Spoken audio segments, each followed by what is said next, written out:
Seorang wanita diduga pernah mencuri susu, dan fotonya kini dipajang di rak susu minimarket. Wanita ini diketahui beberapa kali melakukan pencurian susu pada hari yang berbeda.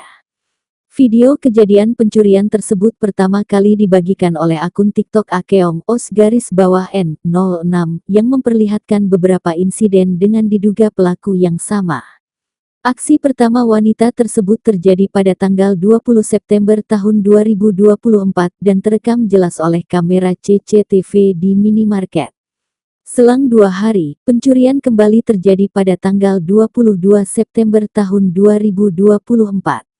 Untuk mencegah kejadian serupa terulang, pegawai minimarket akhirnya memasang foto pelaku di rak susu sebagai peringatan. 2.